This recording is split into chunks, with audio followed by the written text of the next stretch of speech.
cair atau gas.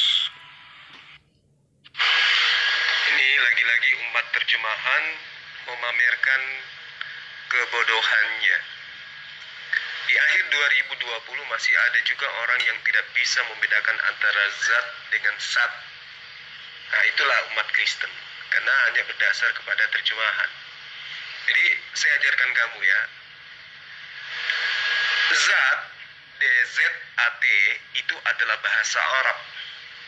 Artinya adalah pribadi. Ingat, artinya adalah pribadi atau esensi. Jadi zat ini, DZAT ini adalah pribadi yang menyebabkan segala sesuatunya menjadi ada. Ya, kalau di dalam Islam itu disebut zat al-wajib al-wujud. Dengan demikian kamu harus tahu dan mulai sekarang kamu harus paham, zat itu bahasa Arab yang artinya esensi atau pribadi, itu tidak sama dengan sat, ZAT. Ya, itu bahasa Indonesia yang artinya materi, yang berarti sesuatu yang memiliki massa dan menempati ruang, dan itu pasti terbatas. Sedangkan zat, DZAT, itu adalah bahasa Arab dan artinya adalah esensi yang tidak bermateri. Jadi makna zat dalam bahasa Arab bukan sejajar atau sama dengan makna zat dalam bahasa Indonesia. Meskipun istilah zat diadopsi dari kata zat, tetapi maknanya, artinya, kandungannya itu 180 derajat berbeda secara diametral. Dan tidak akan mungkin bisa sama antara zat Allah dengan zat makhluk. Itu berbeda. Kalau berbicara mengenai zat, berarti berbicara mengenai pencipta. Kalau berbicara mengenai zat, berarti berbicara mengenai ciptaan. Nah, kamu yang bahlul bertanya, Allah itu zat apa? Zat gas, zat padat, atau zat cair? Itu Tuhanmu. Tuhanmu itu gitu. Yes, itu terdiri dari zat-zat itu. Kalau Allah yang mengutus Yesus itu tidak seperti itu. Makanya kamu belajar. Jangan kamu hidup di dalam kebodohan selamanya. Paham?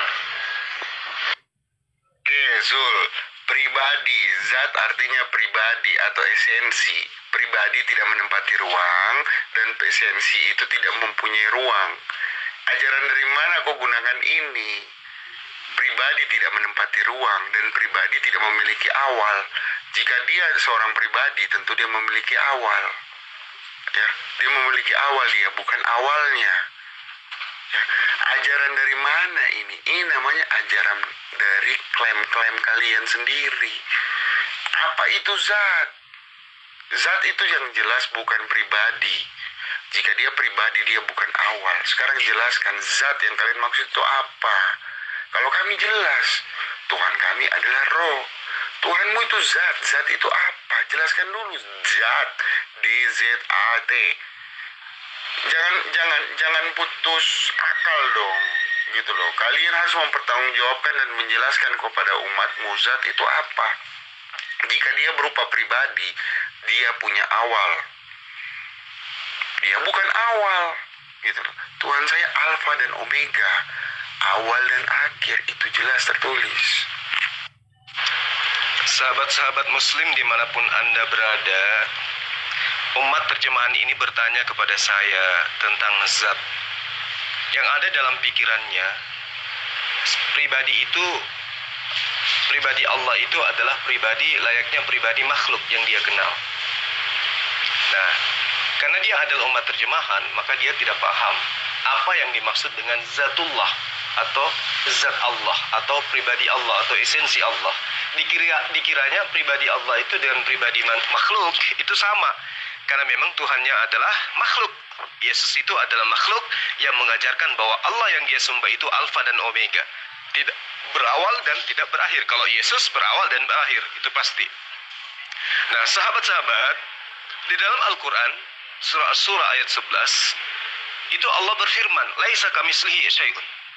Ya, itu jelas dikatakan bahwa Allah itu tidak ada satupun yang serupa dengan dia. Lalu kemudian dikatakan wa huwas samiul basir, dan dia maha mendengar, maha melihat. Artinya, esensi Allah, pribadi Allah itu tidak serupa dengan apapun. Tetapi esensi Allah itu maha melihat, maha mendengar. Tidak hanya dikatakan melihat dan mendengar, tetapi maha mendengar, maha melihat. Nah, sahabat-sahabat sekalian, umat terjemahan ini harus dipahamkan bahwa ketika saya menyebut zatullah atau zat Allah, itu tidak berarti zat di sini sama dengan ciptaannya.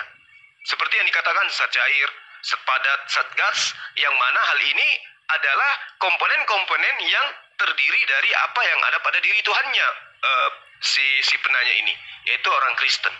Jadi Tuhannya itu terdiri dari zat padat, zat gas, dan juga zat cair. Yesus kentut, ya, Yesus itu memiliki jasmani dan juga memiliki air sperma, kan gitu ya.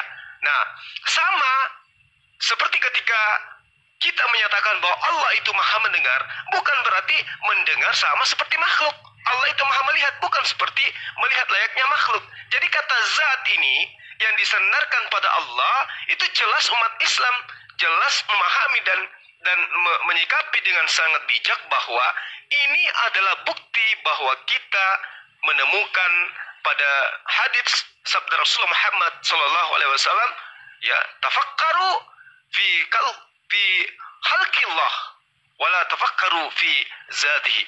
Berpikirlah kamu tentang ciptaan Allah, tapi jangan sekali-kali berpikir tentang esensi, tentang pribadi dirinya. Karena tidak akan mungkin mampu manusia itu untuk mengenal Allah, ya, mengenal Allah secara pribadi dalam bentuk wujud. Tidak seperti orang Kristen, si penanya ini, Tuhannya makhluk, ditampar, diludahin, bahkan dibunuh. Kenapa? Karena memang Tuhannya makhluk. Jadi berpikir tentang ciptaan Allah akan menyadarkan umat Islam bahwa Allah itu ada. Eksistensinya jelas. Eksistensinya, keberadaannya, wujudnya nyata. Tapi jangan sampai kita seperti orang Kristen berpikir tentang pribadi Allah atau zat Allah atau sosok Allah. Kenapa? Karena itu tidak akan pernah kita berada pada posisi mampu. Jangan seperti orang Kristen, ya, mereka mengada-ngadakan menciptakan Tuhannya sendiri. Itu yang perlu dipahami oleh sahabat-sahabat kaitannya dengan pertanyaan umat terjemahan yang saya lagi berdebat sama beliau. Oh kawan, sekarang gini loh, jelas-jelas Suma bilang jika zat itu berarti pribadi. Kok saya nggak paham? Pribadi itu memiliki awal, kawan. Dia sendiri gitu, blunder lagi kan.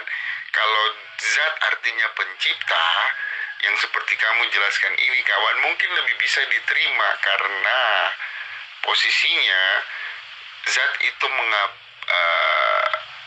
mengindikasikan bahwa dia adalah Tuhanmu. Itulah Tuhanmu, zat itu. Tapi Zuma bilang dia pribadi, dia blunder setiap kali debat dengan saya karena kebingungan dengan pertanyaan-pertanyaan sulit dari saya, kawan. Pencipta, zat itu pencipta, tapi itu juga salah. Sebab zat itu adalah kata ganti untuk mengatakan bahwa itu adalah Tuhanmu. Zat itu apa? Itu loh. Zat itu yang kamu maksud itu apa? Bukan. Zat artinya pencipta, bukan. Allah itu pencipta, kata kalian. Tapi yang saya tanya, arti dari zat itu apa? Tuhan kalian itu apa gitu loh? Zat kan? Iya, zat itu apa? Gitu. Nah, coba kita lihat sahabat-sahabat, umat terjemahan ini menyikapi pernyataan daripada Ustadz Tahta yang mengatakan bahwa zat itu adalah sang pencipta. Nah, sementara saya memahamkan ke dia tentang bahasa, dari sisi bahasa, bahwa zat itu bahasa Arab, bukan zat dalam bahasa Indonesia, di mana zat itu adalah pribadi. Pribadi yang mana? Pribadi sang pencipta, karena bercerita tentang Allah. Ketika mengatakan zatullah, berarti itu bercerita pribadi. Pribadinya siapa? Pribadinya sang pencipta. Berarti pribadinya sang pencipta, dialah Allah. Dan dia bukan ciptaan. Dia adalah khalik. Tapi karena dia umat terjemahan, ya dia tidak paham. Nah, kita memahami bahwa Allah itu mutlak. Dia itu adalah absolut, tidak terbatas oleh ruang dan waktu. Termasuk tak terbatas oleh alam pikiran manusia. Ya, Sementara Yesus yang dia tuhankan itu sangat-sangat terbatas. Baik dia sebagai manusia, sebagai makhluk, juga sebagai kuasa, bahkan berkata-kata pun Yesus itu sangat terbatas gitu loh. Sementara ketika kita berbicara mengenai Allah, di mana Allah itu adalah pribadi yang absolut, tidak memiliki awal dan juga tidak memiliki akhir, sebagaimana yang Yesus ajarkan tentang apa yang dia sembah ketika sang yang disembah ini mengajarkan kepada dia supaya dia ajarkan kepada manusia bahwa Alfa dan Omega, bahwa yang mengutusnya itu adalah tidak ada awal dan tidak ada akhir. Sementara kita selaku manusia itu serba relatif. Contoh, ketika kita melihat laut, kita tidak akan pernah bisa melihat kota yang ada di seberang laut. Seperti saya di Pantai Losari misalnya, ya, mau melihat ke Jakarta, itu nggak mungkin bisa. Meski saya berdiri di pinggir pantai, mau melihat kota Jakarta itu nggak mungkin. Padahal kota Jakarta itu ada. Tapi kok saya nggak lihat gitu loh. Itu disebabkan karena keterbatasan. Begitu juga tentang akal manusia, punya keterbatasan untuk memikirkan tentang esensi atau pribadi sang pencipta. Nah, makanya penyembah makhluk ini bingung. Jika kita memaksakan diri, ya, atau si penyembah makhluk ini memaksakan diri untuk mewujudkan sang pencipta, maka yang muncul kemudian adalah ajaran pagan. Dia mengada-ngadakan Tuhan dalam rupa manusia, mengada-ngadakan Tuhan dalam rupa burung merpati.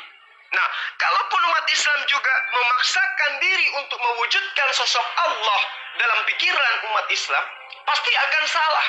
Kenapa? Karena kita tahu, bukankah selama ini pengetahuan kita itu selalu berdasarkan persepsi yang menyandarkan pada apa saja yang pernah kita lihat. Nah, contoh kita membayangkan kelapa, itu karena kita pernah lihat. Membayangkan pisang, itu karena kita pernah lihat. Membayangkan ini dan itu karena kita pernah lihat. Bagaimana kemudian kita bisa membayangkan sesuatu yang tidak pernah kita lihat, kita nyatakan itu adalah kebenaran absolut? Tidak mungkin. Nah, begitulah Allah. Allah itu tidak bisa dicerna. Seperti orang Kristen, sang penanya ini, sang manusia terjemahan ini menanyakan, tahta, kenapa kamu mengatakan zat itu adalah pencipta, sementara Zuma mengatakan zat itu adalah pribadi? Nah, itulah keterbatasan makhluk terjemahan yang diberi akal tapi tidak difungsikan. Seperti itu. Yo, pertanyaan saya gampang sekali. Zat itu opo gitu loh. Zat itu apa? Dia apa? Kalau dia ada bentuk, dia bentuknya apa? Kalau dia tidak berbentuk, itu apa gitu loh. Pengertian zat itu apa? Zat. Hanya the zat. Allah itu zat. Apa itu zat? Sahabat-sahabat sekalian, umat terjemahan ini terpenjara dengan kebingungannya sendiri, di mana dia ingin menerawang apa itu zat. Sementara doktrin yang melekat pada dirinya, Tuhan itu adalah makhluk.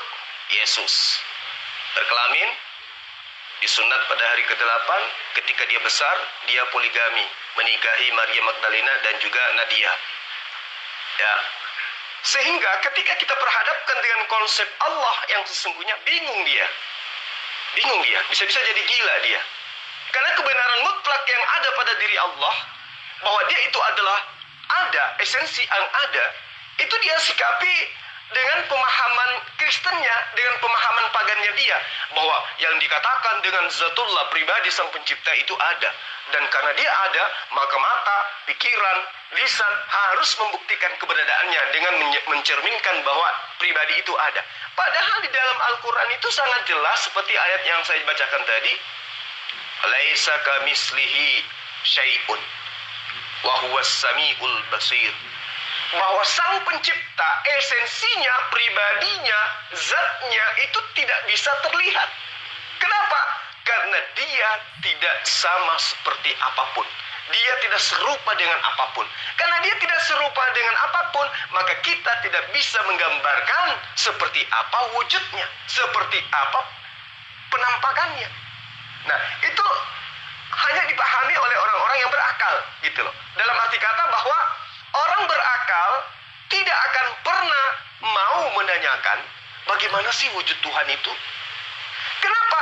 Karena siapa yang bisa menggambarkannya kecuali Allah itu sendiri. Sementara Allah sang pemilik wujud tidak pernah menggambarkan esensinya, tidak pernah menggambarkan wujudnya.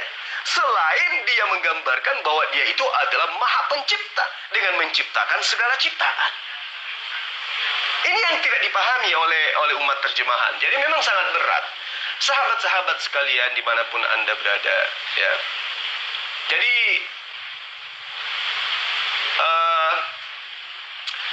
saya hanya ingin menggambarkan begini. Mengapa ada Tuhan yang diwujudkan dengan 4 tangan oleh para penganut agama pagan? Mengapa ada Tuhan yang diwujudkan dengan dilahirkan oleh manusia? Kenapa ada Tuhan yang kemudian disunat pada hari ke-8? Kenapa ada Tuhan yang kemudian mati dibunuh oleh ciptaannya sendiri? Kenapa? Ayo. Itu karena sang pewujud dipengaruhi oleh persepsi mereka bahwa Tuhan itu berkuasa dan kekuasaan itu seperti gambaran kekuasaan manusia. Simbolnya dengan dia tercipta. Nah, ini kesalahpahaman penganut pagan. Jadi, kembali lagi saya ingin menjelaskan, maksud daripada zat itu adalah wujud Allah. Yang mana wujud itu tidak mungkin digambarkan atau didefinisikan oleh makhluk. Nah, kata zat ini memang selalu dirangkai dengan sifat kemahaan Allah. Dipakai untuk menyebutkan kata ganti Allah Subhanahu wa Ta'ala sebagai pencipta jagat raya. Sedangkan hakikat Allah tidak dapat ditanggapi, tidak bisa dipahami, tidak bisa ditangkap dengan indera makhluknya. Karena Allah itu tidak sama dengan zat-zat yang diciptakannya. Tidak sama seperti Yesus yang diciptakan. Dalam surah Al-Ikhlas ayat 4 dikatakan, dan tidak ada seorang pun yang setara dengan dia. Jadi seharusnya sang penanya ini, si umat terjemahan ini, malu ketika dia mempertanyakan Allah, kemudian menuju Allah itu berupa zat atau benda. Sebab di dalam gospelnya mereka, gosok pelan-pelan, cetakan lama, ya, itu Tuhan disetarakan dengan tegas, digambarkan seperti makhluk, zat. Contoh di dalam Kisah Para Rasul 17 ayat 29 misalnya. Coba sahabat-sahabat yang ada gospel dibuka. Di situ jelas dikatakan, maka oleh sebab kita dijadikan Allah, tiadalah patut kita menyangkakan zat Allah. Tuh, dia tulis S-A-T, zat Allah. Sebab zat Allah itu berupa serupa dengan emas dan perak atau batu yang merukir dengan kepandaian dan akal manusia. Jadi dia mencoba, sang penanya umat terjemahan ini mencoba mendudukan zat Tuhannya dengan zat Allah. Nah, padahal Lembaga Alkitab Indonesia di terjemahan lama pun, terjemahan 1960 pun, itu dia mencomot kata Allah dari Al-Quran yang seharusnya terjemahannya adalah menyangkakan sateos atau dewa serupa dengan emas, perak, dan batu. Saya kira seperti itu sahabat-sahabat sekalian. Belum 1 hari, kemarin sore, Zuma, Ustadz yang kalian bangga-banggakan ini mengatakan Isa adalah Yesus. Lalu dia memfitnah Yesus dengan mengatakan Yesus yang adalah Isa, yang dia klaim sebagai Isa itu poligami. Di dalam Quran, saya bolak-balik tuh surah, tidak ditemukan bahwa Isa menikah sama sekali. Di dalam hadis pun demikian. Bahkan ulama besar seperti Al-Sayyuti, Al-Tabari tidak berani mengatakan Isa itu menikah. Tapi mereka balik mengatakan bahkan Muhammad sebagai nabi yang kalian banggakan mengatakan bahwa Isa itu suci, tidak disentuh setan. Yang dia samakan dengan Yesus, yang Zuma ini samakan dengan Yesus. Tapi dia berani memfitnah kata-kata sendiri, menjilat ludahnya sendiri bahwa Isa atau yang dia samakan dengan Yesus itu menikah. Baru kemarin dia sudah buat blunder lagi. Sahabat-sahabat sekalian, lagi-lagi umat terjemahan ini mencoba untuk mengalihkan topik pembahasan tentang esensi sang pencipta atau zatullah. Tapi nggak apa-apa, kita ikuti iramanya, menjelaskan supaya dia itu pintar, ya, tercerdaskan sehingga kedepannya dia bisa mendapatkan hidayah. Allah Subhanahu wa Ta'ala menerangkan melalui Quran surah As-Saff ayat 6. Allah berfirman, "Wa iz qala Isa bin Maryam ya bani Israel, inni Rasulullah ilaikum." Sesungguhnya ya, aku ini, kata Isa, yang kemudian namanya dipalsukan menjadi Yesus, adalah Rasul Allah kepadamu, adalah utusan Allah kepadamu. Jadi Yesus atau Isa alaihissalam menyatakan kepada Bani Israel, "Hai Bani Israel, inni Rasulullah ilaikum." Sesungguhnya aku ini adalah Rasul Allah untuk kalian. Sebagaimana yang diterangkan oleh Yesus di dalam Matius, sesungguhnya aku diutus hanya kepada domba-domba yang hilang dari Bani Israel. Berarti Yesus itu nyata adalah utusan, nyata adalah Rasul. Lalu kemudian Allah menerangkan di dalam Quran surah Ar-Ra'd ayat 38, "Walaqad arsalna rasulan min qabl wa ja'alna lahum azwajan wa zurriyah." Dikatakan bahwa sesungguhnya kami telah mengutus beberapa rasul sebelum kamu. Allah menerangkan, sesungguhnya aku telah mengutus beberapa rasul sebelum kamu, wahai Muhammad. Dan kami memberikan kepada rasul-rasul tersebut istri-istri dan keturunan. Jadi sangat jelas, ya, sangat jelas bahwa Allah mengutus Yesus. Yesus mengaku utusan, berarti dia adalah rasul. Diterangkan kemudian oleh Allah, sesungguhnya kami telah mengutus beberapa rasul sebelum kamu, wahai Muhammad, dan kami memberikan kepada mereka rasul-rasul ini, termasuk rasul Yesus, istri-istri dan juga keturunan. Lalu bagaimana kemudian pembenaran dalil ini ketika dipahamkan kepada orang-orang yang hanya merupakan umat terjemahan? Coba kita lihat bagaimana kemudian di dalam kitabnya mereka jelas dikatakan bahwa datanglah seorang perempuan dengan membawa buli-buli pualam yang berisi minyak wangi murni yang mahal harganya. Setelah itu perempuan tersebut memecahkan buli-buli itu dan perempuan tersebut mencurahkan minyak itu kepada kepala Yesus. Ini dalil, ini jelas di dalam kitabnya umat terjemahan, gitu loh. Lalu kemudian di dalam Lukas 7 ayat 37 menjelaskan sangat jelas bahwa Maria Magdalena membawa buli-buli pualam berisi minyak wangi sambil menangis. Ia berdiri di belakang kakinya Yesus atau Nabi Isa, kemudian dibasahinya dengan air matanya dan menyekanya dengan rambutnya, menciuminya dan meminyakinya. Nauzubillah, summa nauzubillah, sehingga ketika Yesus ini bukan menikah tetapi menunjukkan prosesi persinahan di depan umum, diciumi oleh seorang wanita yang bukan muhrimnya. Namun alhamdulillah, sahabat-sahabat sekalian, kitabnya orang Kristen sedang membicarakan tentang prosesi pernikahan antara Yesus dengan Maria Magdalena, tetapi mereka karena hanya umat terjemahan tidak memahami bahwa apa yang dipertontonkan Yesus di depan umum itu jelas itu adalah prosesi pernikahan. Yang saya temukan zat itu adalah zat cair, padat, dan gas. Kalau gas bisa disebut ban, kalau cair bisa disebut air, kalau padat bisa disebut batu. Itu yang saya temukan. Tapi kalau zat itu saya tidak temukan. Makanya saya bertanya kepada para ustadz yang ada di sini, termaksud kamu, kawan. Tolong jelaskan zat itu apa?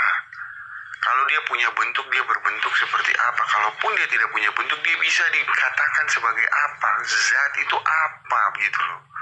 Itu doang kok. Baik sahabat-sahabat sekalian, lagi-lagi sahabat kita umat terjemahan ini bertanya, yang saya tahu zat itu adalah zat cair seperti air, zat padat ya seperti batu, ya zat gas dan seterusnya dan seterusnya. Iya, memang itu pemahaman dia. Kenapa? Karena Tuhannya memang memenuhi syarat tentang kriteria yang dia sebutkan. Yesus memiliki batu, zat batu. Batunya ada 2, ada 4 ya.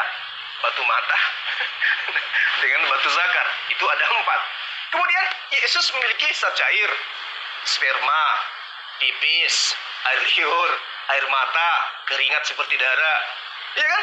Lalu Yesus memiliki zat gas, kentut dia dan seterusnya. Jadi si penanya ini, ya, karena saya sudah menerangkan berkali-kali tentang apa itu zat, apa itu sat. Meski di dalam kitabnya kita tidak bisa menutup mata, memang pernyataan-pernyataan aneh di dalam kitabnya dia tentang Tuhannya dia, sehingga menjadikan keirian, kecemburuan, dan menginginkan esensi Allah, zatullah itu sama seperti Tuhannya dia. Contoh, kita coba melihat dalam Kejadian 32 ayat 28. Tuhan turun ke bumi menjadi manusia. Lalu katanya, duel dengan Nabi Yakub, sampai kemudian Tuhan kalah. Jadi, di situ sangat menggambarkan bagaimana konyolnya kitab orang-orang Kristen ini yang mereka ambil dari Septuaginta. Lalu kemudian di Yohanes 1 ayat 32, Tuhan menjelma menjadi burung merpati yang terbang di atas sungai. Aneh kan? Jadi ketika dia bercerita atau menanyakan tentang zatullah, esensi Allah, pribadi sang pencipta, memang dia bingung. Karena kenapa? Selama ini dia melahap doktrin, melahap dogma Tuhan itu adalah makhluk. Belum lagi kalau kita bercerita tentang Yohanes 19 ayat 30, Lukas 23 ayat 46, kemudian Yohanes 1 ayat 40, Matius 27 ayat 50, Markus 15 ayat 32. Di situ sangat jelas dikatakan Tuhannya orang Kristen menjadi manusia yang dikejar oleh tentara atau hansip Romawi, lalu kemudian dibunuh di atas tiang salib. Aneh kan? Jadi kemudian ketika dia bertanya tentang zat itu apa sih? Padahal kita sudah menerangkan. Zat itu bahasa Arab, artinya adalah pribadi. Ketika zat ini tidak pernah terpisah, karena dia setiap menyebut kata zat, pasti ada kata Allah di sana. Berarti zat Allah atau zat Allah, berarti pribadi Allah. Kalau berbicara mengenai pribadi Allah, berarti berbicara mengenai sang pencipta. Ya kan? Nah, dia mencoba menyamakan kitabnya dalam terjemahan lama yang mengatakan Allah itu zat, Tuhan itu zat. Sementara Allah di dalam Al-Quran disebut zatullah, artinya pribadi Allah, menunjuk kepada esensi, menunjuk kepada pribadi Allah. Dan dia itulah pencipta. Nah, ini yang tidak dipahami. Tapi mudah-mudahan dengan mendengarkan pian saya, sahabat saya ini entah siapa namanya, Retredo atau siapa gitu ya, atau swasta, nggak ngerti saya. Ya mudah-mudahan bisa membuka cakrawala berpikirnya. Bahwa ajaran Islam itu adalah maha sempurna. Di atas daripada segala ajaran-ajaran yang pernah ada di atas muka bumi. Jika dia pribadi, ya, pribadi Allah itu sendiri, berarti dia punya awal. Dia bukan awal, tapi dia punya awal. Harus konsisten dong. Jangan gunakan kata pribadi, karena pribadi itu hanya bisa dipakai oleh makhluk. Kalau dia tidak bisa tergambarkan, kalau dia bukan sosok, berarti dia tidak boleh pribadi. Itu satu.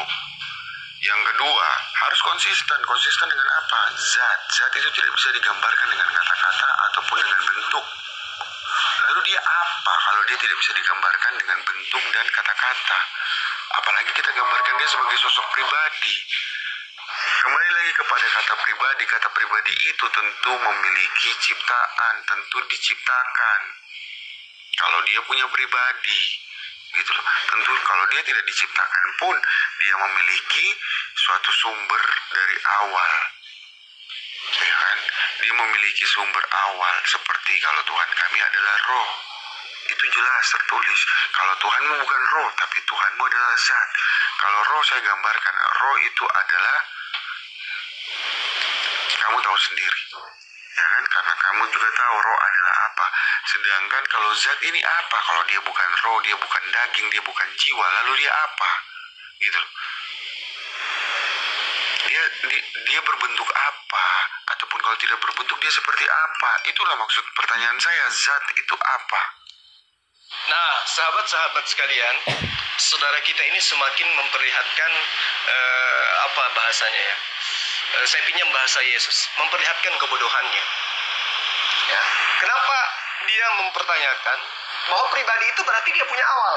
Nah, lagi-lagi dia tidak bisa membedakan antara Khalik dengan makhluk. Dia tidak bisa membedakan antara Yesus dengan Tuhannya Yesus. Jadi dia menggabungkan Yesus itu adalah Tuhannya Yesus itu adalah Yesus itu sendiri. Makanya dia bingung. Nah, ini secara logika saya ingin menggambarkan. Ya, mudah-mudahan sahabat-sahabat di luar sana bisa memahami, jangan seperti sahabat kita yang bodoh ini menurut Yesus. Pertama, pribadi Allah itu adalah pribadi yang wujud. Maksudnya apa? Wujud itu bahasa Arab. Artinya ada. Berarti Allah itu ada, jelas. Kenapa dia ada? Karena alam semesta ini ada. Alam semesta ini ada membuktikan dia diadakan oleh esensi yang ada. Kalau penciptanya tidak ada, maka mustahil alam semesta ini ada. Kenapa? Karena sang pencipta aja nggak ada. Tapi karena sudah nyata, sudah mutlak ada, maka jelas alam semesta ini diciptakan oleh pribadi yang ada. Nah, pertanyaannya, apakah pribadi yang ada itu bermula? Kalau bermula berarti dia ciptaan. Kalau dia ciptaan berarti ada yang menciptakan. Nah, kalau ada yang menciptakan berarti ada yang menciptakan lagi. Kalau ada yang menciptakan berarti ada lagi yang menciptakan. Kalau yang menciptakan ini berawal lagi berarti ada lagi yang menciptakan. Kalau yang menciptakan ini juga punya awal, maka dia ada lagi penciptaan. Nah, karena itulah kemudian Allah Subhanahu wa taala memberikan kita akal pikiran supaya digunakan dengan baik. Seperti Yesus katakan, "Kasihilah Allahmu dengan segenap akal budimu." Pertama, Allah itu ada, berarti dia wujud. Nah, wujud Allah itu tidak melalui perantara. Tolong dipahami ini. Wujud Allah tidak diciptakan oleh siapapun. Sebab jika wujudnya melalui perantara, maka ia sama saja dengan makhluk. Sementara Allah menerangkan, "Laisa kamitslihi syai'un." Aku ini tidak sama seperti makhluk, tetapi aku ada. Layaknya makhluk itu ada. Tetapi bedanya, saya tidak memiliki awal. Saya tidak memiliki akhir. Saya adalah kekal adanya. Yang kedua, keberadaan Allah itu tidak didahului oleh ketiadaan. Jadi tidak bisa dikatakan bahwa wujudnya itu sebagaimana wujud manusia yang berawal dari ketiadaan, seperti Yesus. Bagaimana dengan Yesus? Jelas. Apakah sebelum Maria ngeden, Yesus itu sudah ada? Tidak. Yesus itu belum ada sebelum Maria ngeden. Jadi sedetik setelah Maria ngeden, baru Yesus itu ada. Lalu bagaimana dengan perkataan Yesus yang mengatakan, "Aku ada sebelum Abraham ada"? Itu maksudnya yang menciptakan aku, memiliki kemuliaan yang dikhususkan kepadaku, itu sudah ada, berada pada sisi daripada sang pemilik kemuliaan. Siapa dia? Allah Subhanahu wa ta'ala. Yang ketiga, wujud Allah itu harus disadari dengan akal sehat. Meyakini dalam arti kata bahwa wujud itu tiada dan atau hanya mungkin. Maksudnya gimana? Allah itu tidak ada yang sama seperti wujudnya, tidak ada yang mampu menganalisa wujudnya, tidak ada yang bisa menyerupai wujudnya. Di dalam perjanjian lama dikatakan, "Hendak dengan siapakah kau persamakan aku sehingga kami sama?" Itu jelas. Jadi tidak ada penggambaran di antara seluruh akal sehat, akal pikiran manusia, miliaran manusia yang bisa memanifestasikan wujud daripada sang pencipta itu sendiri. Kecuali ajaran pagan. Menciptakan dewa padi, menciptakan dewa kesuburan, menciptakan dewa matahari, menciptakan dewa bulan, menciptakan penyelamat berupa manusia dan lain sebagainya. Itu ada ajaran pagan. Lalu kemudian wujud Allah itu adalah wujudnya semua alam yang saya gambarkan tadi. Bagaimana kemudian kita bisa mengetahui bahwa Allah itu ada, wujud Allah itu ada? Dengan adanya alam semesta ini.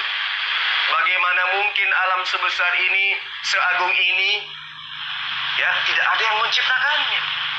Tidak mungkin. Atau bagaimana mungkin langit sebesar ini tidak ada yang menjaganya? Tidak mungkin. Pasti ada yang menjaganya, pasti ada yang mengadakannya. Nah, yang mengadakannya itulah sang pencipta yang disebut dengan sebutan Zatullah, pribadi Allah, pribadi sang pencipta. Lalu, apakah kita harus melihatnya gitu? Tidak. Anda tidak mesti melihatnya. Sebagaimana Anda punya akal, Anda tidak perlu melihat akal Anda, tetapi Anda bisa menyadari akal saya ada. Seperti itulah Allah sang pencipta alam semesta. Diyakini oleh orang-orang beriman, keberadaannya itu jelas, mutlak, absolut ada. Meski mata tidak pernah melihatnya, meski telinga tidak pernah mendengar suaranya. Kata Yesus, Bapa Allah yang mengutus aku. Kamu tidak pernah melihatnya, suaranya pun tidak bisa kamu dengar. Jelas. Dalam Ali Imran 190, dia mengaku dia mempunyai wujud. Jadi kata-kata tidak memiliki ruang, waktu, serta dan lain-lain yang tidak bisa digambarkan itu terbantahkan. Kalau tidak, itu adalah kontradiksi. Pahami itu kawan, biar atau baca lagi baik-baik. Dia memiliki wujud, dia mengaku sendiri. Lalu wujudnya itu seperti apa? Wujud adalah cari di KBBI. Lagi-lagi teman kita dari umat terjemahan ini mengatakan Quran surah Ali Imran, kalau saya nggak salah ayat 190. Dia mengatakan di situ Allah itu menempati ruang dan waktu, sehingga Allah itu wujud. Nah, saya sudah menjelaskan wujud itu bahasa Arab yang kemudian diadopsi masuk ke dalam bahasa Indonesia. Wujud itu artinya ada. Berarti Tuhan itu ada. Iya, Tuhan itu ada. Nggak mungkin tidak ada.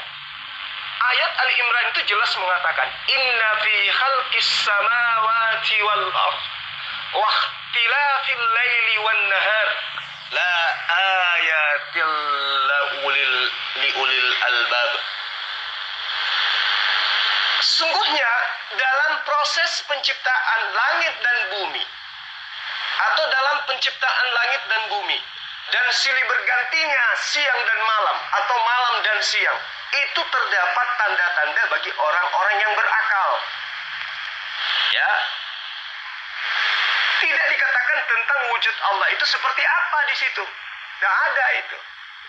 Itu justru menerangkan seperti apa yang saya jelaskan. Ketika Anda ingin mengetahui esensi daripada Allah itu ada, maka lihat alam semesta ini. Alam semesta ini ada tentu diciptakan oleh esensi yang ada. Kalau dia diciptakan oleh esensi yang tidak ada, itu mustahil. Bagaimana mungkin dia mau menciptakan sementara dirinya tidak ada? Nah, karena alam ini sudah ada, berarti adanya alam ini, adanya siang dan malam, adanya ciptaan langit dan bumi ini membuktikan bahwa esensi sang pencipta itu ada. Meski dia tidak perlu menjadi manusia, meski dia tidak perlu jadi merpati. Karena itu tidak masuk ke dalam kategori sang pencipta. Ketika dia menjadi makhluk, maka dia adalah ciptaan. Ketika dia menjadi merpati, maka dia adalah ciptaan. Dan itu mustahil. Sang pengada, sang pencipta alam semesta ini seperti itu. Mustahil, kecuali ajaran pagan. Nah, kamu jangan lupa di ayat selanjutnya, di Ali Imran 191. Di situ dikatakan alladzina yazkuruna Allah qiyaman wa qu'udan wa 'ala junubihim wa yatafakkaruna fi khalqis samawati wal ardh, dan seterusnya. Orang-orang yang mengingat Allah sambil berdiri ataupun duduk atau dalam keadaan berbaring, mereka memikirkan tentang penciptaan alam semesta ini, seraya kemudian berkata, ya Rabb, ya Tuhan kami, Rabbana, ya Tuhan kami, ma khalaqta haza, ya, tiadalah engkau menciptakan ini dengan sia-sia. Maha suci engkau, maka peliharalah kami dari siksa api neraka. Lagi-lagi tidak membahas tentang wujud Allah. Jadi ketika Anda mengatakan, di situ dikatakan wujud Allah, surah Ali Imran ayat 190. Nah, mohon maaf kata, saya harus tegaskan, itulah celakanya umat terjemahan. Karena tidak memahami esensi daripada Al-Quran itu sendiri. Tapi pun coba untuk ngais-ngais Al-Quran, untuk mengemis supaya Tuhannya yang adalah manusia itu bisa diakui. Sayang sekali, kamu berhadapan dengan umat Islam. Umat Islam adalah umat yang paham tentang kitabnya. Tidak seperti kamu yang tidak paham tentang kitabmu. Hanya umat terjemahan, pelahap dogma, pelahap doktrin. Seperti itu. Karena kamu tidak dapat menjelaskan itu. Karena kamu mengikuti pemikiran orang yang dari awal tidak dapat menjelaskan siapa itu Zat, siapa itu Tuhan. Kamu menghindar selalu dari pertanyaan apa itu Zat dan apa itu Tuhanmu. Kenapa bisa manusia mengurung Tuhan yang katanya pencipta langit dan bumi, katanya segala sesuatu adalah miliknya, di dalam satu tempat dan tidak bisa kemana-mana. Tuhan tidak bisa jadi ini, Itu katamu, bukan kata Tuhan. Tuhan tidak bisa mengunjungi ciptaannya. Itu kata kamu, bukan kata Tuhan. Jika ada Tuhan yang tidak bisa melakukan sesuatu hal, itu bukan Tuhan tentunya, karena Dia memiliki gelar kemahakuasaan. Sahabat sekalian, teman kita ini karena berangkat dari persepsi dia, pemahaman dia, iman dia bahwa Tuhan itu adalah makhluk, maka dia mencoba menggambarkan penjabaran saya tentang esensi Allah, pribadi Allah, zat Allah. Jelas bahwa pijakan saya menyatakan apa yang saya terangkan dari tadi, itu bahwa Allah itu adalah al-wajib al-wujud. Allah itu wajib ada karena memang keberadaannya ada, dan dia itu adalah wujud, dan dia itu adalah ada. Nah, bagaimana mungkin kemudian orang yang tidak mengerti linguistik bahasa Arab bisa memahami dengan mudah apa itu zat? Meski berulang dan sering dilakukan untuk menerangkan apa itu zat, tetapi ya dasar pijakannya memang adalah makhluk, penyembah makhluk, dia tidak akan pernah bisa paham. Lagi-lagi dia menggambarkan kalau Tuhanmu itu bukan materi, bagaimana dia bisa ke dunia? Kalau Tuhanmu itu bukan materi, bagaimana bisa menyelamatkan? Kalau Tuhanmu itu bukan materi, kalau Tuhanmu itu bukan materi, kalau Tuhanmu itu bukan makhluk, bagaimana bisa? Itulah dasar pijakan. Kenapa saya mengatakan Kristen itu adalah ajaran pagan. Kristen itu adalah ajaran penyesat. Tuh. Kristen itu bukan ajaran Yesus. Karena kenapa? Konsep Tuhan aja, Tuhannya digambarkan serupa dengan makhluk. Tuhannya dia serupakan dengan materi. Pokoknya yang dia naikkan Tuhan itu harus materi, kata dia. Sesungguhnya sudah berapa kali dan berapa ayat di dalam kitabnya yang menerangkan bahwa Allah itu bukan makhluk, tidak serupa dengan apapun, sama yang diterangkan di dalam Al-Quran. Tapi karena dia linglung, dia bingung, maka wajar kemudian ketika dia bertanya atas ketidakpahamannya, karena akalnya tidak berfungsi untuk menerima apa yang saya jabarkan. Allah itu adalah merupakan ismu az-zat al-wajib al-wujud yang saya terangkan tadi. Ya, itu tidak bisa dipungkiri dan tidak bisa ditawar-tawar oleh orang yang paham. Bagaimana kemudian ahli linguistik, baik itu orang Barat ataupun orang Arab itu sendiri, menerangkan tentang apa itu zat? Tetapi orang-orang Kristen ini karena memang sudah diseliputi dengan kebencian, karena kebutaan, sehingga dia menyamakan zat yang adalah bahasa Arab dengan zat yang adalah bahasa Indonesia. Sehingga kebingungan demi kebingungan menumpuk di dalam otak mereka, padahal mereka tidak tahu terjemahan lama di dalam kitabnya pun, ya, bukan terjemahan lama di dalam kitab Ibrani, kemudian di dalam Kisah Para Rasul, itulah yang membuat mereka ini tidak paham membedakan antara DZAT dengan ZAT. Tidak ngerti mereka, nggak paham dia. Meski sudah dijelaskan berulang-ulang, tetap aja orang Kristen itu tidak memahami esensi, tidak memahami pribadi Sang Pencipta. Dikiranya Sang Pencipta itu adalah ciptaan. Yang mereka pahami Tuhan itu adalah ciptaan. Yesus ciptaan, burung merpati ciptaan, roh juga ciptaan. Dan mereka ingin menggambarkan Tuhan itu berupa roh. Padahal roh itu nyata adalah ciptaan. Tapi ya sudahlah para sahabat sekalian, yang pada intinya penjabaran saya yang berlandaskan atas ketidaktahuan sahabat kita yang Kristen yang adalah umat terjemahan ini bisa membuahkan sebuah pengajaran di mana pengajaran itu bisa kita jadikan acuan untuk membentengi iman kita dari pengaruh-pengaruh kristenisasi. Kalau saya tidak salah ingat, ini adalah saudara Retrido, ya, swasta ya kalau nggak salah ya. Dia ini memurtadkan istrinya menurut pengakuannya dia. Jadi celakanya 12 kali gitu loh. Dia sudah kafir, kemudian mengkafirkan istrinya. Tentu anak-anaknya juga pun menjadi kafir. Jadi celaka 12 kali, maka wajarlah kemudian ketika dia kekal di neraka. Bukan lagi dicuci di neraka, tapi kekal. Tapi semoga Allah memberikan pintu hidayah ya, dan dia bisa menerima, dia bisa memfungsikan akalnya sehingga bisa menemukan bahwa Yesus mengajarkan ajaran Islam, bukan mengajarkan ajaran Kristen. Demikian.